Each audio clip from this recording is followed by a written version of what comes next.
Hey everyone tuning in. Roscoe here with Crumbz.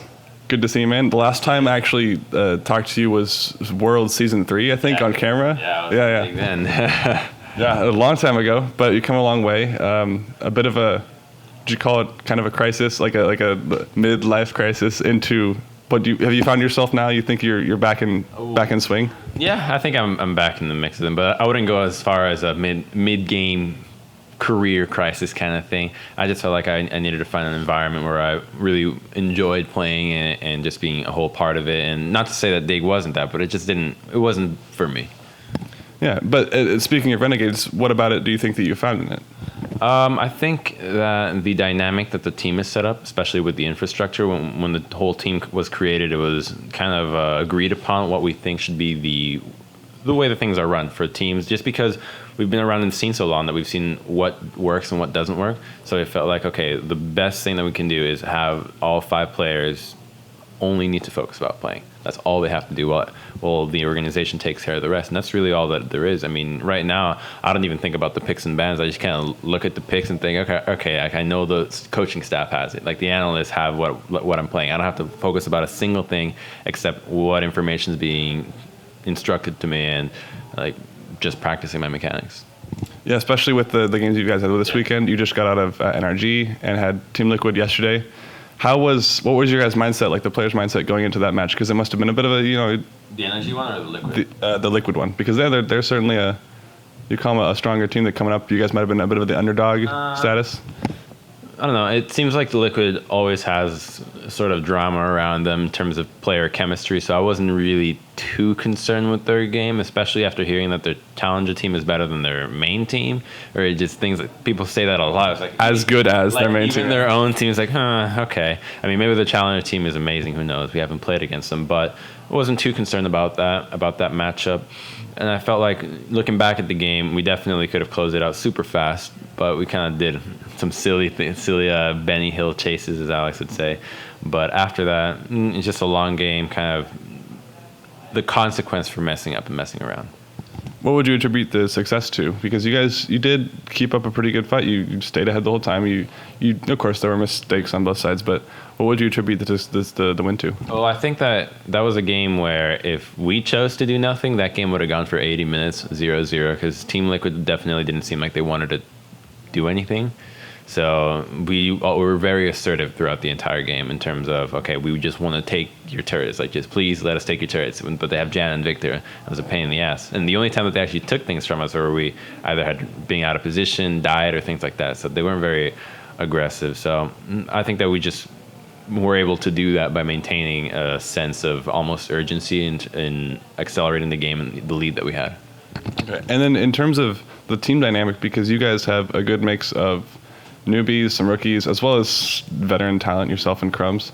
How's the team dynamic? Like, do you guys, maybe you could speak of like shot calling, or as well as how you guys go in discussion? Like, does experience trump someone bringing up another point they have? Well, everybody can have their own. Everybody, obviously, if they see a good decision, a good team decision or anything, they can, of course, be calling that kind of thing out. So everyone has that little bit of a responsibility. But for the most part, the shot calling falls on Maria and myself, and everybody else just kind of gives us as much information as possible regarding their situation. So how's your lane going? Like, you need to recall, how strong are you, things like that.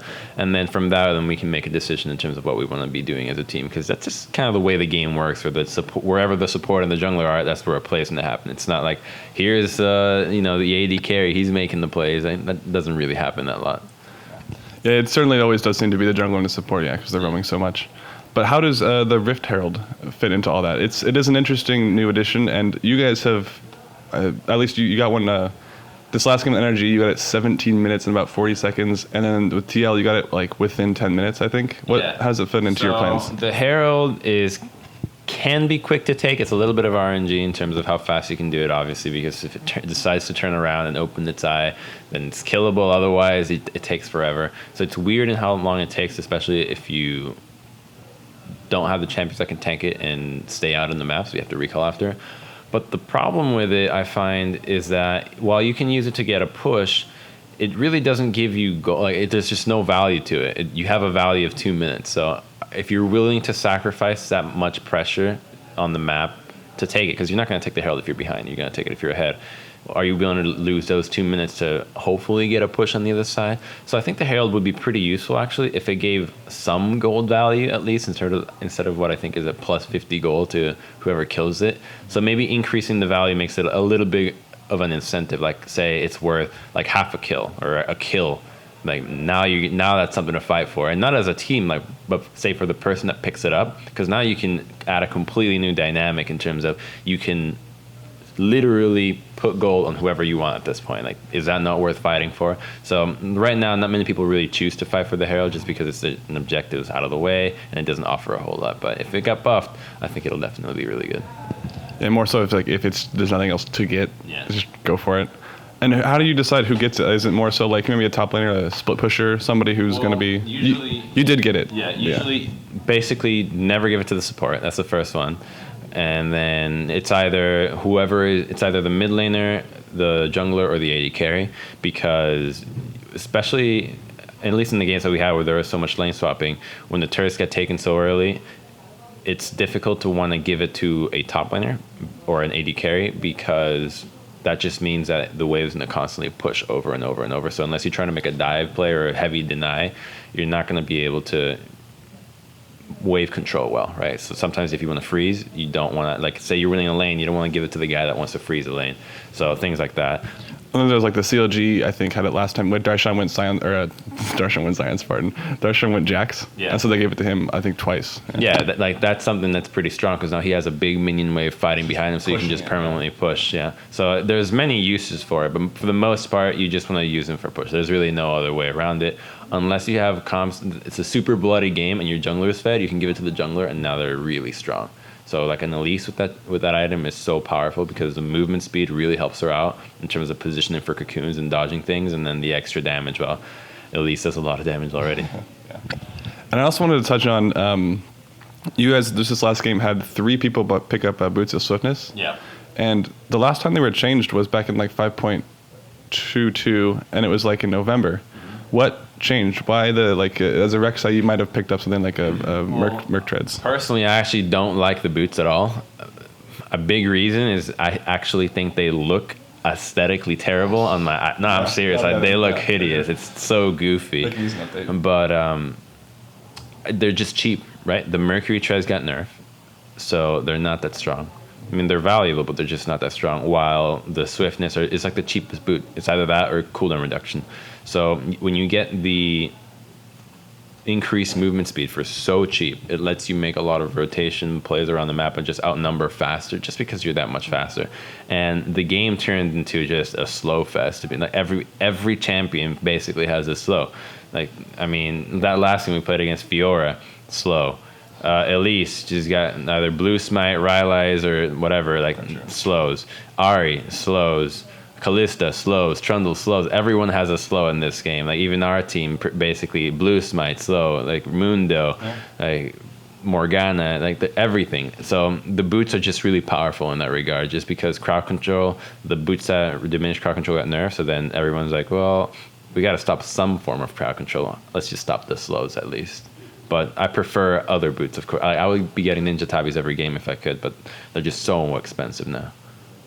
Yeah, it sounds like we might be seeing more of that in solo queue now that we, know, with the LCS, of course. Yeah, people are rushing them in the jungle. I've seen people go first item in Swiftness boots in the jungle, and it works just fine. You mean after the jungle item, or even first item boots? Like, they start with the mana regen item, and then boots, tier 2 boots right off the bat.